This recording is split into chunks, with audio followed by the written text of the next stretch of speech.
আমরা হতভাগা মুসলমান, কত বড় কপাল করা মুসলমান।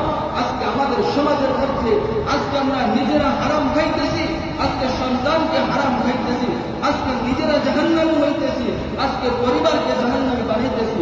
আজকে যে আমাদের স্ত্রীগুলো আজকে ঘরের মধ্যে থাকে, আজকে তারা উপার্জন করে না, আজকে আমরা হারাম পথ উপার্জন করে আজকে ব্যবসায় সুদ লাগে, আজকে আমাদের সন্তানদেরকে, আজকে পরিবারদেরকে, আজকে স্ত্রীদেরকে আজকে আমরা হারাম খাওয়াই আজকে নিজে জাহান্নামী হইতেছি, আজকে পরিবারকে জাহান্নামী বানাইতেছি। ভাই মুসলমান, আমরা কত বড় হতভাগা মুসলমান বলেন।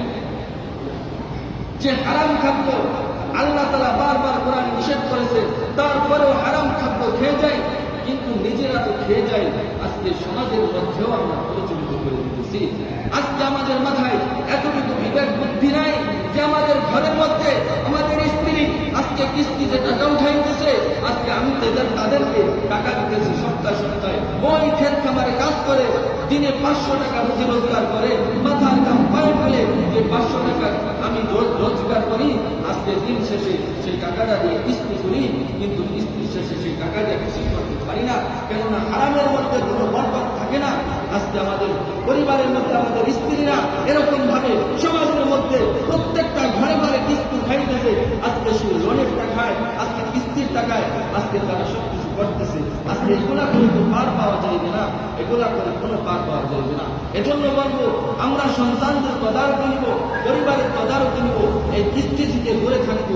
কেননা যখন তারা আমাদের এই মাথার পায়ে ফেলার টাকা নিয়ে যায়, যাওয়ার পরে এই টাকা যে তারা কত বড় খারাপ কাজে লাগায় এটা তো আমরা কল্পনা করি না।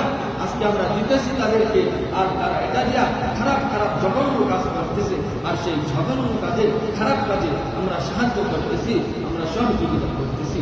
আজকে আমরা জানতেছি না যেটা যে তারা আজকে ইসলামকে মাটির সাথে মিলিয়ে দিতেছে, আজকে দিনকে উঠিয়ে দিতেছে, আজকে আমরা এগুলা ভাবতেছি না।